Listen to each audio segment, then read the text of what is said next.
CNN finally gave Elizabeth Warren her own town hall, and I think it was long overdue. And overall, she did a really good job, in my opinion. You can tell that she was having a lot of fun with it. I think that she came across as a really personable candidate. This wasn't necessarily the I'm going to crack open a beer Elizabeth Warren that we saw on Instagram when she first launched. I think you kind of saw her embrace the inner wonk and nerd that she actually is. And that's great because that's what we love about Elizabeth Warren. Be yourself. Don't try to be Alexandria Ocasio-Cortez. Don't even try to be Bernie. Just be yourself and tell us about your policy ideas. And for the most part, I think that she did that really well. And this is probably the first CNN town hall where I'm not going to complain about the questions that were asked, because for the most part, almost all of them were very substantive, which is great. It's a breath of fresh air, because when you tune into CNN, you expect mostly idiotic questions. But I mean, for the most part, they were great. I think that they curated a list of questions that were fair,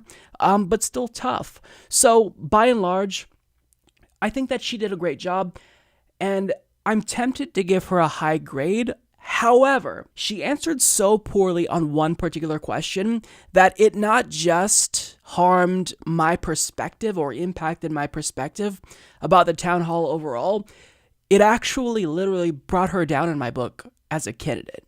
And that is a question about Medicare for all. It's the one question where I think it was clear she completely bombed. And I'm going to show you a clip now of an individual that talked about Medicare for all, and he framed his question in a way of, I support it, but I'm worried about the fact that unions are kind of against it because people like their current health insurance. And if you're someone who actually supports Medicare for all, what you want to do in these instances is educate them. This is what Bernie Sanders did at his town hall. Bernie Sanders explained that people don't necessarily like their insurance, rather they like their doctor. So really the only difference with Medicare for all and the current for-profit system is that instead of having a Blue Cross Blue Shield card, you'd have a Medicare card. So we're really at a point in time where when we have the public behind a certain policy, Medicare for all, now progressive leaders need to be educating people, giving them the details. But Elizabeth Warren did not do that. She talked about everything with regard to healthcare, but Medicare for all. So this is her answer, and then when we come back, I'm going to tell you why I was so disappointed, but don't worry, we will get to her other answers, so we'll end on a positive note, but I just want to get this out of the way because I think it's really important. Healthcare is a basic human right, and we fight for basic human rights. And then let's put these in order, because I appreciate that your question starts with the Affordable Care Act. Let's all remember, when we're talking about what's possible, let's start where we are and the difference between Democrats and Republicans.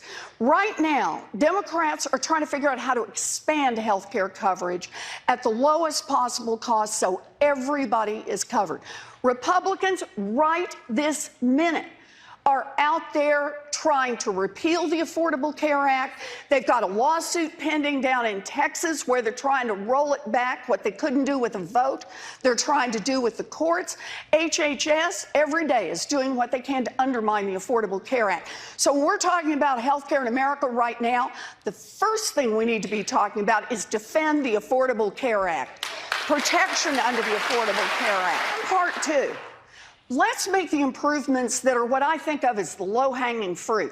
For example, let's bring down the cost of prescription drugs all across this country. And then you know what you're going to hear from a consumer advocate. And that is, we need to hold insurance companies accountable. And that means no tricking and trapping people on those insurance contracts. And then when we talk about Medicare for all, there are a lot of different pathways. What we're all looking for is the lowest cost way to make sure everybody gets covered. And some folks are talking about, let's start lowering the age. Maybe bring it down to 60, 55, 50. That helps cover people who are most at risk and can be helpful, for example, to the labor's plans. Some people say do it the other way. Let's bring it up from everybody under 30 gets covered by Medicare. Others say let employers be able to buy into the Medicare plans. Others say let's let employees buy into the Medicare plans. For me, what's key is we get everybody at the table on this, that labor's at the table, that people who have to buy on their own, everybody comes to the table together, and we figure out how to do Medicare for all in a way that makes sure that we're going to get 100% coverage in this country at the lowest possible cost for everyone. That's our job. First of all, she started by saying healthcare is a right. This is a term that was important at first, but now it's meaningless because even corporate Democrats like John Delaney contend that healthcare is a right. But that doesn't necessarily mean that it should be a right in the sense that it's free at the point of delivery, which means they don't actually believe it's a right. But what this tells me is that corporate Democrats have co-opted the language that progressives use when pitching Medicare for all. So that doesn't say anything, so saying healthcare is a right, not important anymore. She then pivoted to how bad Republicans are and said, look, Democrats want to expand healthcare. Republicans want to chip away at it. And that's true, but you should be explaining Medicare for all specifically.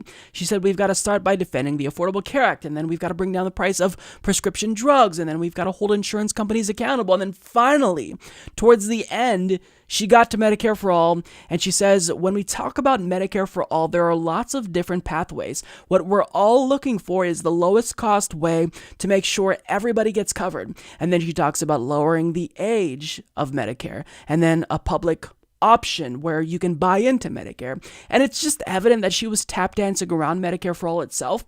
And then she said we need to get people together, quote, and figure out how to do Medicare for all in a way that makes sure that we're going to get 100% coverage in this country at the lowest possible cost for everyone. Well, hey, Liz, I've got news for you. You just answered your own question. It's Medicare for all.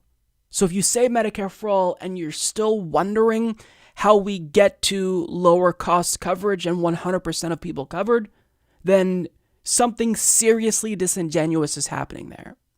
Because if you want to get to 100% coverage, you just pass Medicare for all. It really is that simple. Now, crafting the policy details itself is complex, but it is the one solution. That is not just something that's politically savvy because it's overwhelmingly popular, but from a policy standpoint, it's just good policy. It's what all the other modern industrialized nations have, and it's what we should move towards. But she didn't say that. Now I'm going to show you a follow-up where Jake Tapper said, well, look, you've co-sponsored Bernie Sanders' Medicare for All bill. Does that mean you support abolishing private health insurance companies? Now, I have an issue with the way he framed that question because this talk of abolishing private healthcare companies is a bit disingenuous because Bernie's bill and Pramila Jayapal's bill does not just outright say we're going to abolish private health insurance companies. It just kind of makes them outdated and unnecessary if you have Medicare for all. But nonetheless, I'm not playing you this clip so you can see Jake Tapper basically talk about Medicare for all in a really ignorant way. I'm playing it for you because I want you to pay attention to how fast Elizabeth Warren runs away from the fact that she co-sponsored Bernie Sanders' Medicare for All bill. So you are a co-sponsor of Senator Bernie Sanders' Medicare for All bill, and I understand there are a lot of different paths to universal coverage, but his bill that you've co-sponsored would essentially eliminate private insurance. Is that something you could support? He's got a runway for that. I think we get everybody together, and that's what it is. We'll decide. I've also co-sponsored other bills, including expanding Medicaid is another approach that we use. But what's really important to me about this is we never lose sight of what the center is, because the center is about making sure that every single person in this country gets the coverage they need and that it's at a price that they can afford. We start with our values, we'll get to the right place. Ask yourself this question. Does that look to you like someone who's going to fight for Medicare for all if she gets elected? It was almost as if she was embarrassed to admit that she co-sponsored Bernie Sanders' Medicare for All bill. Oh, well, I didn't just co-sponsor that bill. I co-sponsored these other bills too. Public option, lowering the age of Medicare. I don't understand why she would do this. But it communicates to me very clearly that she does not support Medicare for all, and she absolutely wouldn't fight for it. Because at this stage, when you already have the public behind you, if you actually support Medicare for all, then you're moving on to the details. You're now trying to educate people about it before you actually implement it. She's not doing that. She's talking about other issues.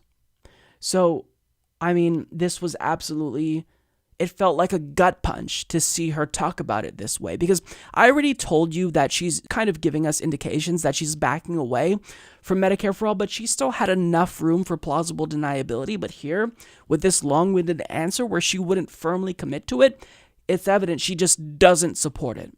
She may support it in a roundabout way. It may be a long-term goal, but within the next 4 to 8 years, in the event she's elected, would she fight for it? I think it's clear she would not. So I was thoroughly unimpressed. It affected the way I feel about her as a candidate. She went down substantially in my book. I mean, Medicare for All is the bare minimum. It's the easiest litmus test to pass if you actually are progressive. Do you think people should not die or go bankrupt if they can't afford health insurance? If the answer is yes, then the only solution is making healthcare free at the point of service. That's what Medicare for All does, and it's already a compromise because the ideal system would be a national health system like the UK has. So we're already compromising, but you can't even commit to something that's just standard for American progressivism, and that is now supported among the overwhelming majority of Americans. It's just unforgivable. But I don't want to give you the impression that this entire town hall was awful because of that answer, because really that was the outlier, because everything else was pretty good. So she was asked a question about essentially reparations. The person who posed the question to her didn't say the words reparations. She asked what her administration would do to apologize for 400 years of slavery. And I was actually really impressed here with Elizabeth Warren's answer. America was founded on principles of liberty and freedom and on the backs of slave labor. This is a stain on America, and we're not going to fix that, we're not going to change that until we address it head on, directly. And make no mistake, it's not just the original founding, it's what's happened generation after generation.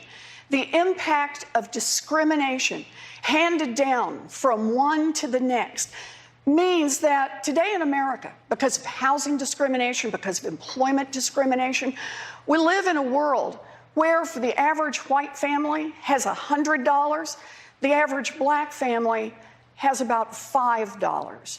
So I believe it's time to start the national, full-blown conversation about reparations in this country.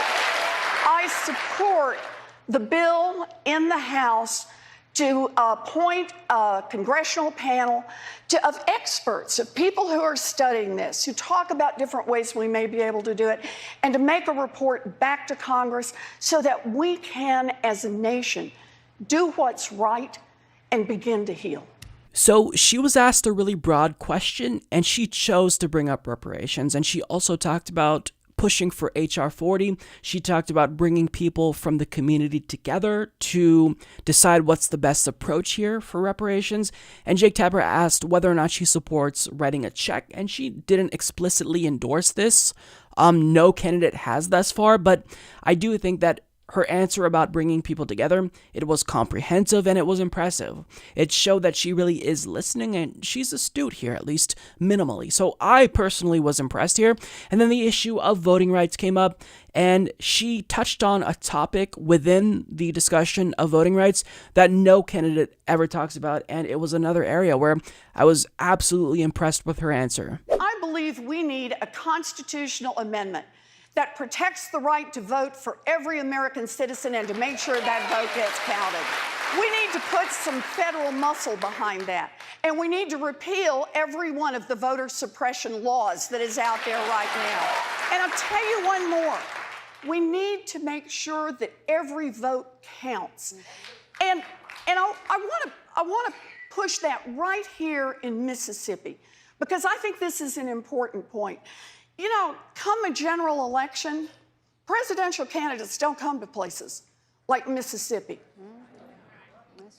Yeah. They also don't come to places like California and Massachusetts, right? Because we're not the battleground states.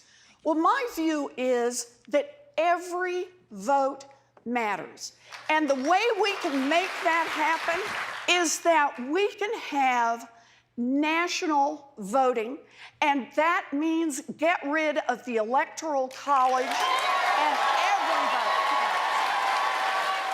That right there, in my opinion, is exactly how you answer a question about voting rights, because it's not just like you have to repeal all of these voter ID laws and laws that disenfranchise voters. And, it's not just about reenfranchising voters. It's making sure that our democracy as a whole is more equitable. And so long as we have this outdated racist institution known as the Electoral College in place, we can't have that. So she talked about abolishing the Electoral College, and the crowd went nuts. That was probably one of the moments where they applauded her the loudest and the strongest because they were so excited. And I'm especially glad to see her come out and take this position after another progressive presidential candidate, Andrew Yang, came out and said, I don't support abolishing the Electoral College. And I can't see how that is something anyone could agree with, because what Andrew Yang was saying is, look, I think that if we do that, then candidates are just going to campaign in densely populated cities, and they're going to avoid rural areas. But they should be campaigning where the people are. And what matters the most is that all of our votes are weighted equally. But somebody in California doesn't have as much voting power as someone in a swing state like Ohio. So that's completely unacceptable. So I don't even think that it's reasonable anymore to say I'm against abolishing the Electoral College. I think it's just the standard progressive position, because if you honestly think we shouldn't, then you have to defend how twice in modern history we've had presidents who actually were able to assume office while getting less votes than their opponent. It's just an untenable position for someone who's progressive, and I'm really glad that she came out swinging here. Now, the last clip that I want to play for you is her plan to mitigate corruption. She was initially asked what she'd do to make sure that the wealthy pay their fair share. And, I think that she went into corruption and her Accountable Capitalism Act. And overall, it wasn't a perfect answer, but for the most part, it was really great and thorough. When you've got a government that works for the rich and it's not working nearly as well for anyone else, that's corruption. And we need to call it out plain and simple. So the first thing we need to do is we need to attack that corruption head on. I have the biggest anti-corruption bill since Watergate. Big problem? You got to have a big bill to deal with it. Now, it's got a lot of pieces to it, but the main point is to beat back on the influence of money, because that's how they keep getting this government, getting this country to work for them. So, for example, my bill says we're going to end lobbying as we know it. Block the revolving door between Wall Street and Washington. I'll give you one more.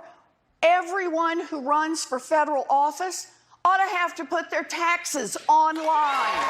We got to deal with the corruption head on, but let me give you a part two. I was talking earlier about we got to rewrite the rules in this economy. And part of that is putting more power back in the hands of workers. Unions, that's one way to do it. I've got an accountable capitalism bill that says on the big Fortune 500 companies that we're going to have employees also sit on the board of directors and help make decisions. But there's one more we got to talk about, and that is my ultra millionaires tax. So the idea is on the truly great fortunes, $50 million and above, we start charging 2% a year on just that 50 millionth and first dollar and on up. 2% a year. By the way, anybody in here a homeowner? You've been paying wealth taxes for a long time. They're just called property taxes. I just want to include the Rembrandt and the diamonds in the property taxes. So I want to put a wealth tax in place. And I just want to talk to you for 1 minute about how that restructures our whole economy.